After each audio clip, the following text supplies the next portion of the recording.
Where do you see this defense ranking in the Big Ten? Again, I think, if we're really looking at each position, right? We've talked about each one in depth. USC's linebacker core very strong. It's been like that even when their defense has been bad, because you even have like a guy like Mason Cobb coming over and he's been solid, but he's gone now, so I digress. And then you have the secondary, Kamari Ramsey. You lose Jalen Smith, you lose a couple of guys, but still, you have the identity there. And then we mentioned the D line. I think top 5 in the Big Ten. Yeah.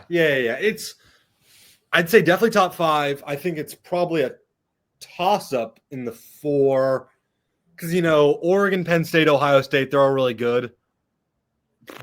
I think you got to put 4. It's still fantastic, but I think you got to put 4 because there is a certain level of unproven compared to those other teams which have very proven defenses. And I think they're going to be phenomenal. Like, let me make that very clear. I think they're going to be phenomenal. I think if USC makes the CFP, it will be because of the defense. It won't be because of the offense.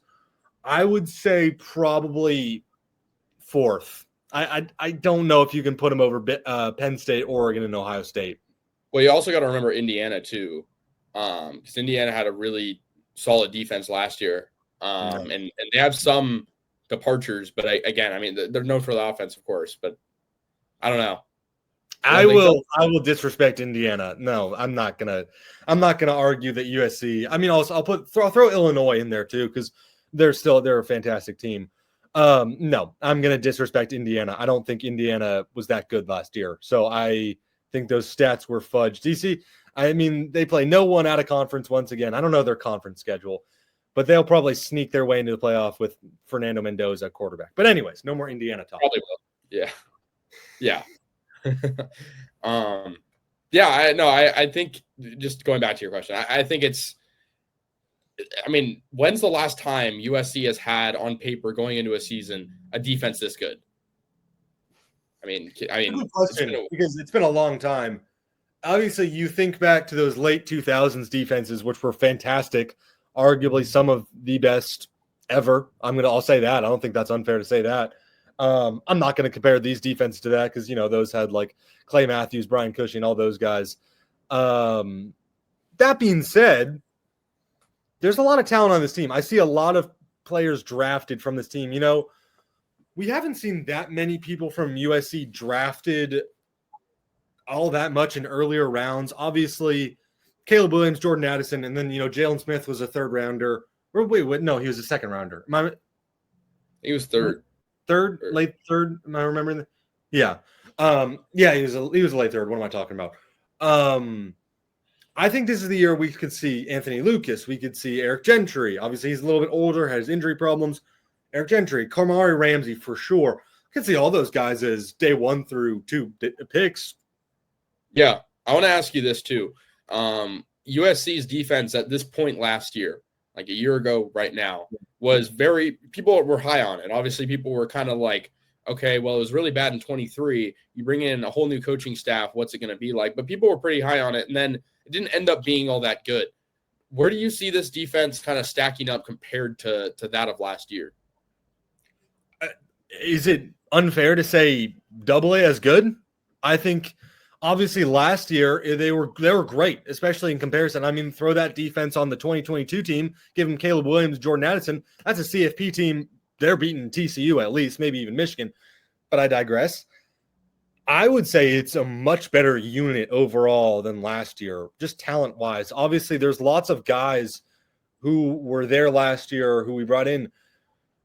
I think that's an argument that they will be so much better this year because those guys have been here even longer. They're just going to get better with time. Then you bring in obviously going back to the defensive line, you bring in 2 even better players on that line in Jarrett and Silver. No disrespect to Gavin Meyer. Yes, disrespect to Bear Alexander. But I think that they're much better. I think we're going to see a lot more pressures in the backfield. I think we're going to see a lot more tackles for loss. I think we're going to see a lot less explosive runs. Obviously, they did see a lot less explosive runs than years past. But I think to the Notre Dame game where Jeremiah Love. Yeah, Michigan, exactly. They lost that game because of the explosive runs. but I think they're going to be a lot better. I don't know what else to say to that. What about you? I mean, yeah, I agree. I think like personnel wise, it's not that much different because we don't see that many transfers on the defense overall. We mentioned Keyshawn Silver, TJ Harvey's in that group, Bishop Fitzgerald, Jamal Jarrett.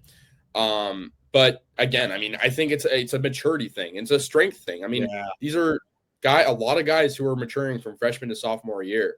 And I mean, again, it's also a year where you're coming off a season. There's a lot of new guys because there's a new coach. And so 100% agree. I think the development of these guys is crucial. Though. If they don't capitalize on, the growth and development of these guys, that's where you're going to run into trouble. Even a guy like Kamari Ramsey, who's a veteran, you still want to develop him. He's still young. So yeah, I completely agree. You want to stay healthy too. And that's hard to prevent, especially in football. But again, that was a big part of kind of the demise last year was the defensive injuries. I think there was one, I think against Rutgers, USC did not have maybe had one defensive starter that was healthy from the first game. Really? I don't know. I don't know if I can fact check you on that. I think like I remember seeing. I'll take your word for it. I remember. Well, it might have been in the middle of the game. I think someone went down, and USC was down to just because I think at that point Gentry was already hurt. I think Lucas was hurt by then too.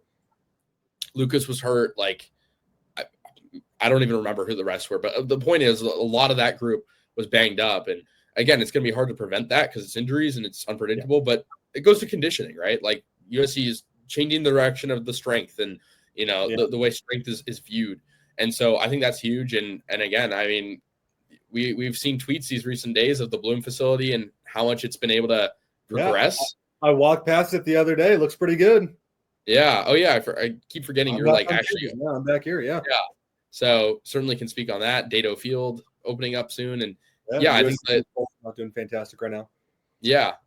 So hopefully, that with the Bloom facility being open, they can focus a lot more on physicality and strength. And I think they have, but I think even more with the facilities.